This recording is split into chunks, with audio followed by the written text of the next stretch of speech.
Normalmente empezamos este segmento dicindo benvidos, benvidas, benvides, pero estou moi tentada hoxe a decir como están ustedes? Porque é a primeira vez que gravamos o Desquiciadas de Libro con público. E con convidada. E con unha convidada máis moi especial. E, por certo, se sodes dos que habitualmente estades pegados ao YouTube ou pegados ao Spotify, estades dicindo, soa rarísimo, este Desquiciadas de hoxe. Algo pasa. Non soa rarísimo, soa en galego. Os que seguides o programa xa sabedes que Abril e máis eu somos galegas, e hoxe é un programa moi especial. Facemos este programa na nosa lingua nai, porque hoxe conmemoramos o Día das Letras Galegas, así que decidimos conmemorar por todo o alto.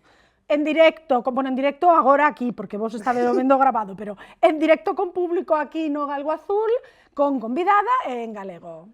17 de maio, día no que en Galicia, porque esperamos que haxa algo de público de fora tamén, non Sí, só galego. non vos preocupedes que ponemos un subtituliño, está todo ben. A ver se sabemos facer eso. Sí, sí sabemos. Conmemoramos a nosa lingua e as nosas letras, así que hoxe con un episodio moi diferente, ou non tanto. Probablemente non tanto porque seguirá sendo literario, desquiciado e feminista, porque a nosa convidada de hoxe é literaria e literata, ambas as dúas cousas. Desquiciado mesmo aínda non, cando remate o capítulo probablemente sí. E feminista seguro, porque é unha desas mulleres que leva moi por bandeira facer o espazo que as mulleres merecemos nas letras e fora das letras. O flamante Premio Xerais 2024 de novela, Marta Villar. Gracias, gracias. Aplauso. Que non temos regidor. Aplauso, aplauso. Benvida, Marta. Pero estou a punto xa, como din unha amiga, estás a punto de perder o reinado, porque dentro de moi pouquiño xa hai un novo Premio Xerais 2005 e hai que traspasar a coroa. Pero ti seguirás sendo o Premio Xerais 2024, se non cho quita ninguén. Ou como Papa abdicas, non? No, espero que me morreu. O anterior abdicas, dis abdicar nos papas? Bueno, sí, renunció. O que sexa, sí. Porque tamén é unha monarquía absolutista, é abdicar tamén, non? Porque estamos meténdonos xa nun xardín que non é o que queríamos meternos. Día das Letras Galegas. Efectivamente. Entrémonos. Hoxe conmemoramos o Día das Letras Galegas con Marta Villar, que é unha desas escritoras que sabe escribir moi ben en galego. Esta é a primeira pregunta que queremos facer, porque a verdade é que temos curiosidade, tanto Abril como eu somos galegas de nacemento, falamos galego con certa solvencia, pero normalmente compaxinamos escribir en castelán e en galego. Ti, sin embargo, elixiches o galego dende o primeiro momento. Elixiches o galego como lingua para escribir polo tipo de narración que facías, por naturalidade porque era a túa lingua cotiá, ou por militancia lingüística, ou por que foi?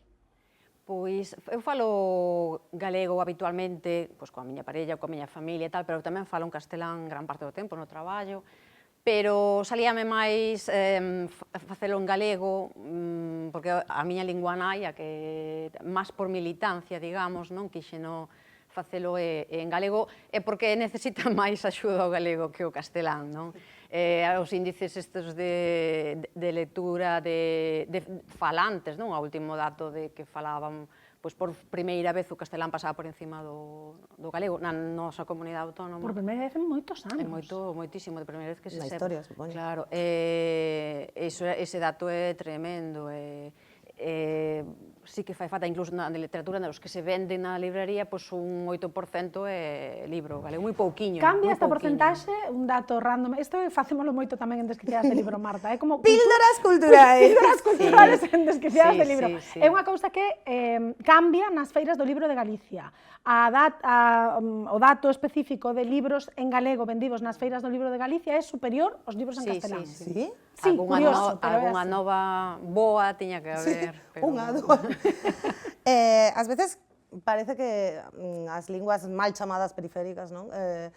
Están, a min pásame especialmente co galego, tampouco coñezo moi a fondo a situación do euskera o catalán literariamente, nada máis que o catalán está moito mellor en todo, literariamente, editorialmente, pero tamén todo o mundo editorial está en Barcelona, tamén ten por aí unha lógica. Pero ten si o San Benito un pouco de que só soporta unhas temáticas, non? Aquí sí que ti rompes un pouco moldes con Detective Ferrucci, que é o Premio Xerais 2024, Porque é unha novela de misterio, aventuras, cabe todo no galego para ti, na túa opinión? En galego podese facer de todo, en todos os xéneros, e agora hai moito boom porque hai un gran número de lectores de novela negra, entonces hai un montón de autoras e autores que escriben en este tipo de novela negra. A min gustame tamén moito, verdade? Porque un asesinato, como teño un amigo que sempre di, meter uns cuantos, matar a alguén en cada capítulo, me relaxa un montón, non? É que quita moitísimo estrés. Quita moito estrés, claro, eu non vai parar. entendo. Pero sí que se pode facer calquer xénero. Eu conto unha experiencia persoal que a mí me fixo moito reflexionar sobre o tema do galego, pois eu agradezco vos un montón que fixades o programa, non? Así, en galego vos agradezo un montón. Eu teño un libro infantil, non? Dos Espellos Máxicos de Sultán, entón vou a moitos colexios por toda Galicia e tal. Chamoume moitísimo a atención que incluso nos colexios máis rurais todos os nenos falaban en castelán, pero todos.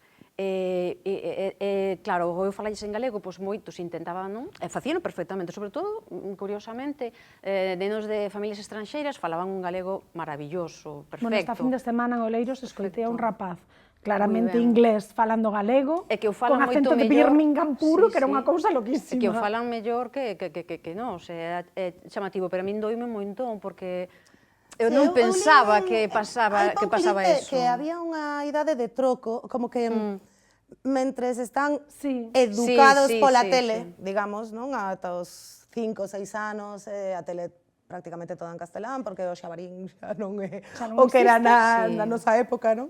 Sí que, aínda que veñan de familias moi galegoparlantes, os nenos tenden ao castelán, e como aos 6, 7 anos sí que hai un... Porque os amigos de todos empezan a falar todos en castelán. E pasa un pouco, falabas da zona rural que a priori nas nosas cabezas é máis galegofalante, sin embargo, nos últimos anos, cousa que está cambiando, pero nos últimos anos, sei que entre 2015 e 2020, houbo unha grande cantidade de neofalantes galegos nas grandes cidades, xente maior, xente da miña quinta, que xa aos 40 non os volve cumprir, os 45 tampouco, que empezaba a falar galego de volta, que era unha lingua que non era a súa lingua de orixe, non porque non foran galegos, senón porque na súa casa non se falaba. Iso estás a perder, o mellor, non? Eu creo que o que falla sobre todo é que non hai da transmisión que había antes de pais, nais a fillos, non? Porque era como se transmitía o galego. Eu, nos clubs de lectura, o que estou vendo, me comentan as persoas que están no club, pois a mí meus pais falan galego e a min desde pequena falaron castelán, pero todos. E iso antes non pasaba, non? A lingua de transmisión era máis o galego. Eu penso un pouco, que a nosa xeración é un pouco a primeira que lle pasou iso. Sí. Porque somos, bueno, eu son máis ou menos da tua idade. Es máis nova, pero sí. Un pouco. É unha xeración moi marcada polo éxodo do rural á cidade. E moitos pais, con ese éxodo, fixeron tamén... Mudaron do galego castelán. Un pouco esa idea terrible de prosperidade, xa vamos á cidade, que o bon, e falamos castelán, que o bon... Fixeron con boa intención, non? Sí, non, claro. Con esa idea aperturista de... Claro, se lle ensino de para que lle vai servir castelán, pois van a ter máis oportunidades. Non o fixeron con mala... Non, claro. Isto entronca un pouco co tema que comentaba Abril deste no galego cabe todo. Claro que cabe todo. Eu teño clarísimo que na literatura galega, como dicíamos, cabe o que ti queiras. Ti podes escribir en galego que che... Eu preguntei porque puxeche aquí no guión, xa sei. Quero dicir, efectivamente, cabe todo. O mellor o que non cabe é no sistema editorial. Eso. A nos gustanos moito abrir melóns, Marta. Este é o primeiro. Dende fora, a sensación que dá é que o sistema editorial está apostando por quizáis nos últimos anos un pouco máis aperturista en canto a temáticas, afortunadamente, temáticas, xéneros, estilos narrativos, pero durante moitísimos anos parecía que o sistema editorial galego, que non é pobre, ademais, porque non hai unha, dúas editoriais, hai unha ou dúas moi grandes, pero hai outras máis pequenas que funcionan moi ben e teñen un bo público, era moi restrictivo en canto ao tipo de manuscritos que aceptaba. Temos que mellorar isto, o sistema editorial galego está ofrecendo ao público galego falante, galego lector, o que está buscando ese público, quedan partes por explorar? Habría que poñerse no papel dunha editora, e a min é moi complicado poñerme, sobre todo porque eu, polo contacto que estou vendo, as editoriais tamén teñen os porcentaxes todos moi xustiños, e van moi sobre seguro. Pénsano moitísimo, non? Cada vez que para editar un libro, o aforran absolutamente en todos os pasos que poden, parece que non, pero o libro que lles está dando, para que fan as editoriais rendibles é sobre todo o libro escolar, non? Para a escola. Gracias a eso é como están, porque se non fora por eso, o libro en galego non poderían seguir as editoriais como están. Entón, pois eso, pensa moitísimo nos manuscritos. Eu estou de acordo contigo en que cada vez se abre máis, non, o tipo de libro que apostan, pero non son, as editoriais non son empresas que arrisquen, non? Preferen ir máis sobre seguro, se está de moda un xénero, pois tamén van máis por eso. Son un pouco innovadoras, o mellor, non? En xeral, non só en Galicia, en xeral, o sistema en xeral editorial é pouco totalmente, innovador. Pero, sin embargo, sí que vexo a literatura galega menos, que non sei se é a palabra, comercial, que a literatura en castelán. Vexo máis, polo menos o que eu levo percibido ao longo da miña carreira, que tampouco é demasiado dentro do sistema editorial galego, pero sí un pouco de prexuízo de non, isto funciona en castelán, pero isto en galego non vai funcionar. Por exemplo, eu que escribí moita novela romántica, non hai romántica en galego. A mí sempre me dixeron que non tiña ninguna posibilidade en galego. Non hai romántica en galego, e hai moi pouquiña ciencia ficción, temos a Pablo Rañales, por exemplo, que é maravilloso, pero fantasía, non hai moita fantasía. máis alada, fantasía, bueno, sí, hai un tipo determinado máis tirando hacia o realismo máxico e tal. Pero temos incluso editoriais especificadas para isto. Boadiceca é unha editorial que se centra exclusivamente en fantasía, ciencia ficción, distopías e demais. E aínda así parece que, non sei se falta de público, falta de escritores, falta de interés editorial, falta de que cale é un urburo, non? É unha pescadilla que se morde a cola todo o rato. Un pouco de cada dese elemento que acabas de comentar, non? Pero, bueno, todo é poñerse, mira, na romántica ten aí un oco que, oye, non... Ai, sí, eu xa mandei moito manuscrito. Escribindo romántica. Non, pero eu sí que mandei... Eu, por exemplo, a miña experiencia é que a min resultoume moitísimo máis doado entrar no sistema editorial en castelán, que eu publiquei con os dous grandes grupos, aparte con algunha outra editorial, que no galego, por exemplo. Esa é a miña experiencia, polo que seña. Non digo que eu teña... Dios mío, eu teño que ter aí o meu oco reservado, pero é verdade que non é que me costara máis, é que non entrei directamente. En galego, que hai moita demanda agora, é no libro infantil, que se vende un montón. Bueno, en castelán é en todo. En castelán tamén, pero é unha maravilla. E hai edicións boísimas. Eu creo que estamos comprobando que hai un talento impresionante en Galicia, levamos máis premios nacionais que todos os que hai en Cataluña, con moitísima máis poboación, Cataluña que tal, premios nacionais todos os anos, en poesía, cómic, en ensayo, o sea, hai moitísimo talento, xente que o fai magníficamente ben, pero se aposta solamente por unha canle de galego, pois tedes máis problemas ao mellor, non? De chegar hacia sair fora de Galicia, pero o talento é brutal, agora mesmo. Sí, de feito, cando Yolanda Castaño falou de que ela acabou sendo que Premio Nacional das Letras, de poesía. Ela foi Premio Nacional de Poesía con materia. Non deu despois unha entrevista que foi bastante polémica, non? Falando de que non tivera as oportunidades que... É que eu creo que teño a sensación dende fora, que non lo aclare Marta, que para eso te trouxemos hoxe, para meter a xente en problemas, para interrogarte. A sensación que se pode percibir dende fora é que o mellor non estamos sendo quen de aproveitar esta racha na que estamos, porque claramente estamos en racha. Levamos 4 ou 5 anos que hai mínimo 2 premios literarios nacionais en galego, xa non galegos, en galego, que é unha cousa aínda máis importante, porque... Sí, claro, galegos... Claro, galegos somos moitos. Sí, non é circunstancial. Claro, pero en galego, que era algo que en Cataluña xa pasaba, temos grandísimos autores cataláns, como pode ser Irene Solá, que é unha maravilla, se non a listes, lédea, por favor, porque é unha xoia de muller, e empezou publicando en catalán, enseguida, bueno, seguramente era dirá que non foi tan rápido, claro, pero quero dicir, deu un salto e chegou a anagrama con publicación nacional traducida. Para os escritores galegos é igual este camiño ou é un pouquiño máis estreita a vía?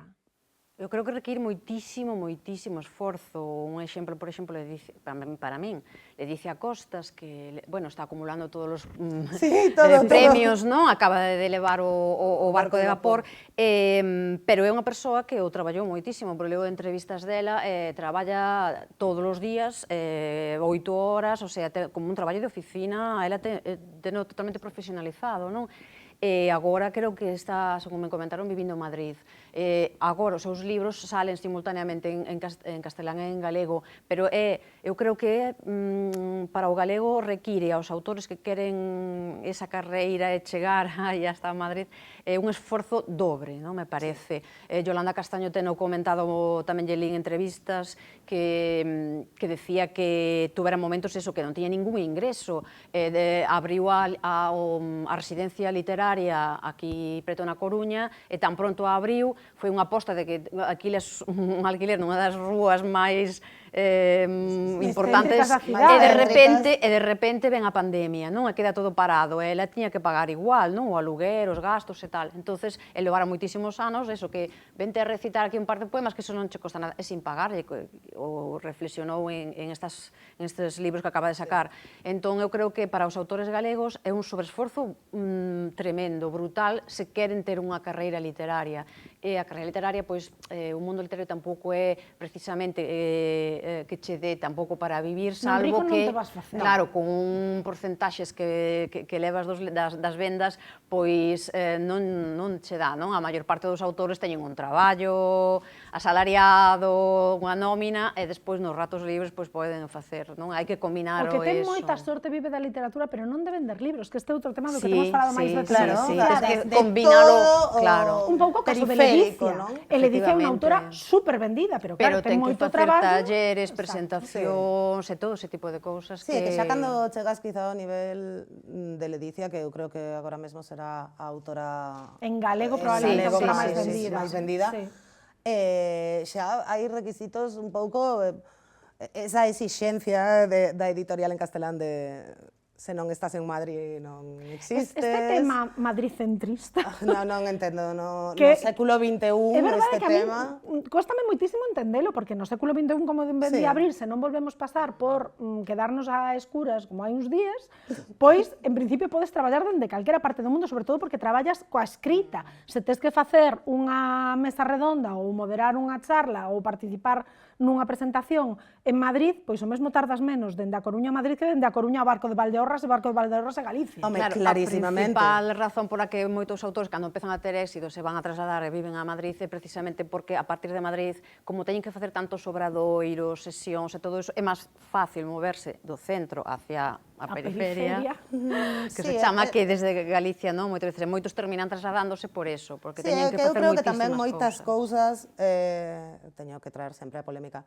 A Abril encanta. Non, é que hai que estar ali, coñecer a xente, facer networking, ese tema, é que... Imos facer un programa especial en galego e o primeiro programa no que Abril di unha palabra en inglés, que normalmente son eu. Networking. Bueno, networking, como se diría, peloteo despois do traballo, ir ali facer... Non sei, diste así, na miña casa diste cañas cos compañeiros, cada un. Non, pero non falo dese networking, falo de, estás en Madrid, entón, tes unha presentación a sair, non tes que ir á estación a coller o AVE para ir a Ourense de volta, non, vas tomar algo, está o xefe de marketing de non sei que, o tal de non sei que, tal, e moveste nese ambiente. Pero forma parte tamén desta profesión no momento no que dependes do público, porque dependes do lector. Bueno, eu do networking non fago nada. Eu tampouco. De feito, ven hoxe porque témola amenazada, senón non estaría aquí.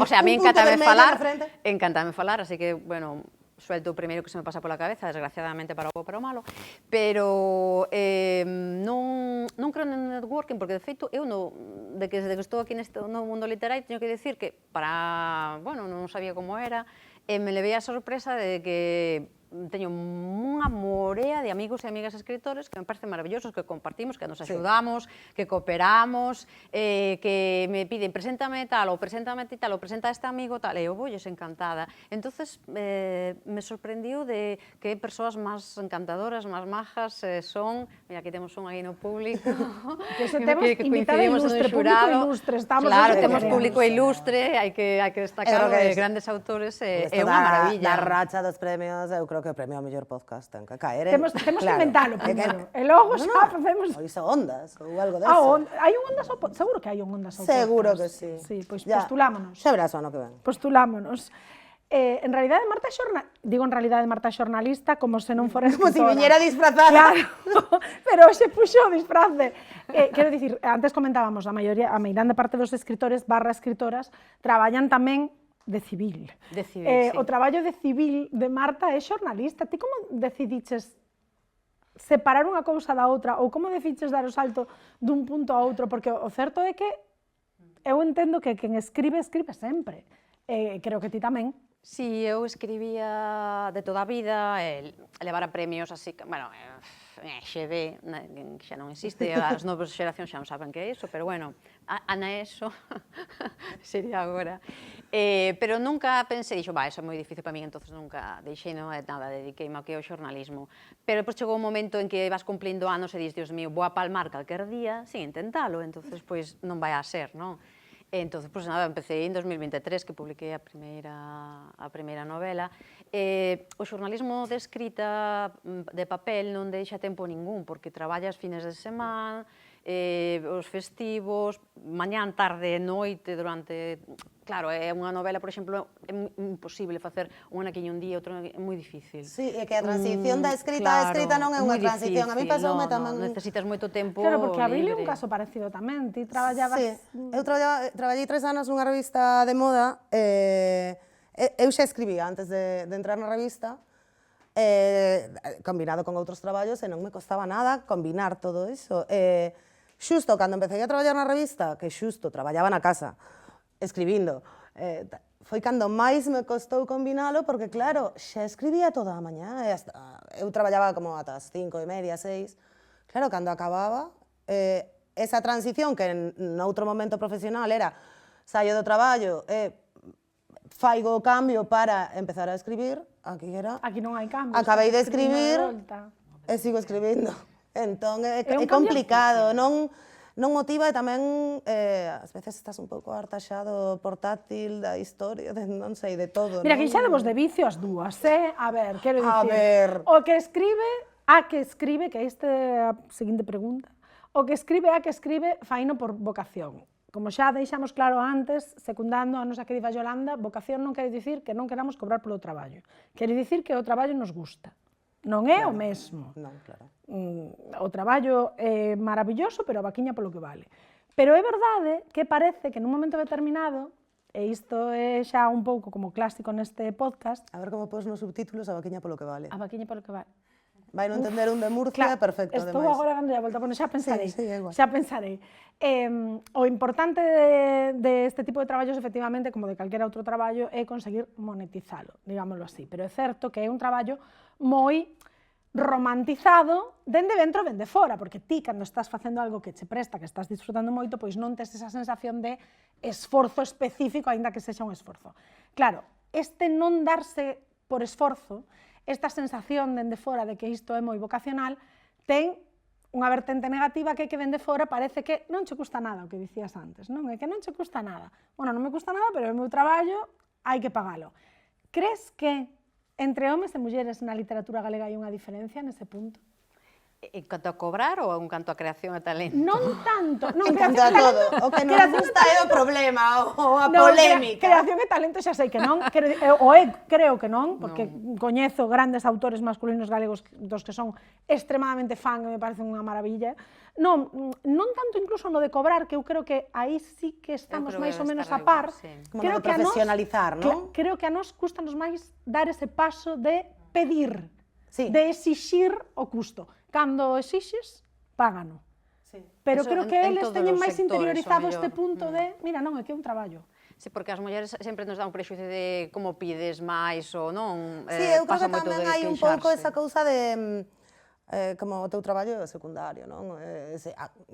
Eu isto vivino, ás veces, ao contalo, dame a sensación de que estou inventando, pero sí que hai un pouco ese mito, non? De, bueno, ela escribe porque divertise moito, pero el se escribe, que é un tío que podería estar traballando e gañando moitos cartos, e se está escribindo hai que pagarlo.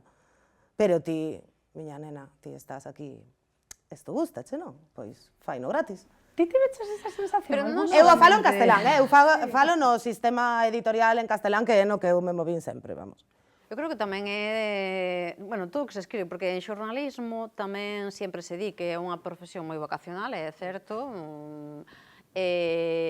tamén é das profesións tamén máis precarias, o sea que, ao final, escribir é precario.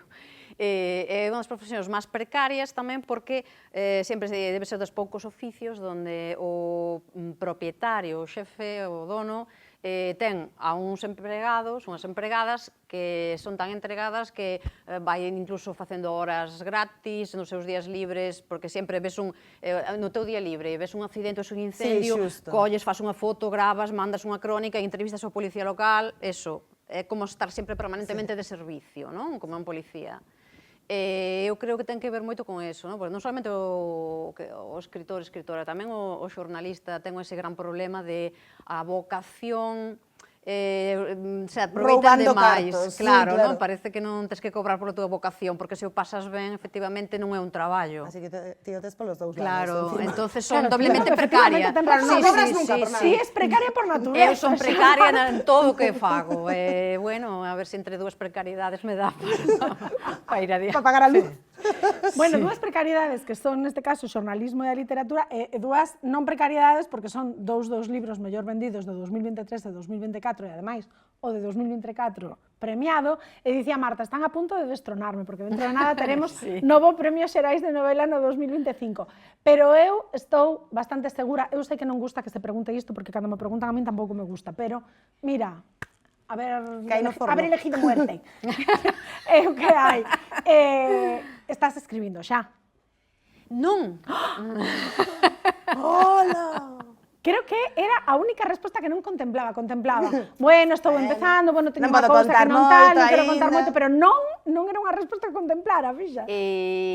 Non, porque necesito tempo, pero igual que fixen con Detective Ferrucci, primeiro tiña totalmente na cabeza e despois busquei o tempo para escribila. Agora mesmo, teño todo na cabeza para unha seguinte, pero Es como ainda... Fraga, que tempo, tiña o estado non? na cabeza. Claro, ti tes o libro. eu teño un libro, o estado non me cabe, pero despois vaise má luz na cabeza e...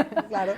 En fin, pero sí, agora teño na cabeza, pero sobre todo, o sea, nunha novela, pero tamén de nenos, teño varias ideas de nenos porque descubrín que me chiflan os nenos así de nenos de pequenos, porque é maravilloso, claro. Eu vin a Marta na É unha acción con maravilla. rapaces, con contacontos, é unha cousa espectacular. Parece o porque- máis difícil do mundo. É que é performática Marta a tope, porque leva ata a máquina de claro. burbullas, de todo, é unha cousa. É unha máquina de peidos, incluso lles levo, pasan o bomba, con unha variedade infinita de tal, pasan a bomba. É que eu paso genial con eles, o sea, me diverto tanto, e despois pasa unha cousa que, claro, che dá unha satisfacción que non che dá no traballo, que é, cando terminas de facerlle a presentación e tal, venche todos a abrazarte, e di, claro, Sí, eso nunha firma de adultos sería non incómodo. pasa. Queda raro. Sería En fin, incómodo, claro, sería en unha turbio. redacción de xornalismo, Sí, pois tampouco. tampouco che veñen os compañeiros e o director a Ah, que abrazarte. crónica do apagón, Tamén tan podería boa. ser incómodo en segundo que casi. Claro, pero sabes o que as nenos e as nenas che veñan a abrazar e dis, Dios mío, ai, que riquiños sodes, por favor. E despois chegas para falar do libro e che teñen feitos marcapáxinas, che fan dibuxos, con toda a ilusión. Eu teño unha morea de dibuxos, todo, gardo todo o que me regalame pulseras, e fano con unha ilusión, e fanche cada pregunta que eu sempre o conto e volvo a contar en unha porque che dan cada zasca, Dios, son maravillosos, de verdad. Estaba dicindo, bueno, pois en que consiste o xornalismo, preguntábame, eu son xornalista, non sei que, pois escribir as noticias, vos ledes non, xornais e tal. Non, xornais, pero eso que é, claro, efectivamente, que burras son, eu preguntalles eso, está. Sí, pero tedes que lelos, porque senón, eu dentro de 20 anos a que me dedico? e dime un rapaz de 11 anos, dentro de 20 anos, ti estás morta. Claro que sí. E eu, Así, optimismo por riba de todo. ai, Dios, maravilloso, e Bueno, como que te depende de como chamas, mires, chaval? Pero fantástico. Despois en outra, cando entrei, dime, mira, perdona, cando sale a película? A do libro. Mañá. Espera que vou falar con Netflix, a ver.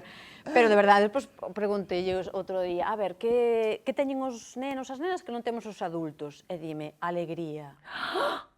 Mira, Bueno, é verdade. quedei- Pero que ataque tan gratuito. Claro, Pero é tan sincero. Claro, pero axúdache a ver como nos ven eles. Me parece fantástico. Tristes, vennos tristes. Por certo, que falas de marcapáxinas, non quero deixar de facer isto. Nos non temos nenos que nos fagan marcapáxinas, pero temos un deseñador, que é o deseñador do logotipo de Desquiciadas de Libro, que hoxe, como era o primeiro programa con público, deixounos, non puido vir, porque a vida é así, pero Bruno Díaz Boudín, que podedelo buscar nas redes como eu son Bru, fíxenos, non sei se vai ver, pero bueno, logo deixo por aquí a ligazón das súas redes e demais. Fíxenos estes marcapáxinas maravillosos, moitas gracias, Bruno. Ves como hai moito talento? Hai moito talento en Galicia, o que pasa é que eu creo que non somos quen de aproveitalo correctamente. Bueno, entón non estás a escribir agora mesmo, estás co tema na cabeza. Sí. Vale, podes nos dar así un mini adianto de temática, de... Non é de xénero negro. Vale. Vas cambiar de xénero. Sí, non vai a ser xénero negro, non. Non te pasarás a romántica para ser a primeira.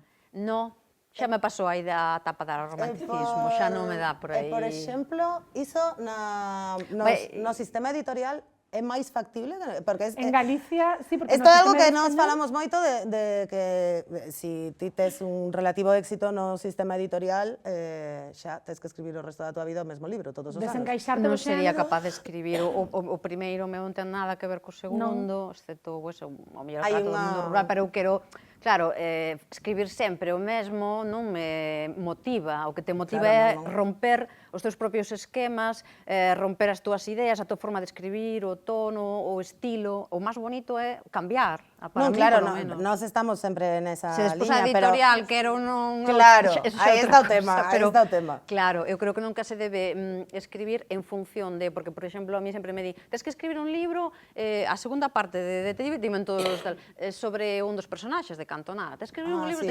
pero se... A escritura a pedido, non? Claro, eso non podes facelo, porque va a ver, o mellor ten éxito e se vendería, porque hai un montón de xente que o quere, non? Pero non tes por que escribir a demanda do público, con todo o respeto maravilloso que o público xenal, claro, é o que che sale, non? Eu escribo cando xa non aguanto máis a cabeza, a que me ferva as ideas aí, non? E a miña idea, pois, non ten nada que ver ao mellor ca... Eu escribo porque a mí me fai gracia, porque me divirte escribilo, pero non... Sí, porque... Non podo pensar no público. Non, é que eu creo que facer eso roubache unha parte da liberdade que é intrínseca á profesión, senón non a liberdade creativa, Sí, sí. que falámoslo en moitos Moitas episodios, veces, sí. que tal como está montado o sistema editorial, que, por exemplo, se tes un gran éxito, que ti dices, non? O público pide a secuela basada nun dos personaxes, e que en determinadas editoriais xa non se plantearían publicarse nada que non fora eso. Claro, tiña que ser iso tal cual, como moi pautado, non? De mesmo xénero, e xa toda a imaxe de portada similar, tal, todo así, bueno, é unha das cousas que... Pero por iso convidamos a Marta, porque a ela gusta isto de romper esquemas. Sí, a mí eso gustame. É unha desquiciada máis. É unha desquiciada máis. Enmarcome perfectamente no concepto, no concepto. Estiveches a gusto, Marta. Encantada. Quedaches desquiciada. Un placer. Quererá vir máis xente aquí convidada ou xa nunca máis. Sí, podemos traer máis xente, non? Estamos ben educadiñas e non mordemos. Eu creo que é unha mordemos. idea maravillosa a que facedes aquí con este público nesta librería fantástica. Eu creo que é maravillosa a vosa idea, a verdade. Bueno, e o público estivo a gusto. Volverán, que veñan, tiñan que verse para que vexan que é verdad, que non é mentira, que é público, non están enlatados. Para a seguinte, imos facer así un directo en Stories, para que se vexa que temos público en directo. Pois, ata aquí, este Desquiciadas de Libro Especial do Día das Letras Galegas, cunha convidada moi especial, Marta Villar, moitísimas gracias por habernos acompañado esta tarde aquí. Un placer. Abril camino a ti, vexo dentro dunha Sí, nada, nun ratiño. Nun ratiño. E a todos vos, esperamos vos, que xa sabedes que o cuarto mércores de mes volvemos ter Desquiciadas de libro normal. Normal quere dicir que esta vez volvemos ao noso horario franxa diaria, habitual. franxa diaria habitual, pero non descartamos volver romper esquemas porque é o que nos gusta. Exactamente. Moitas grazas.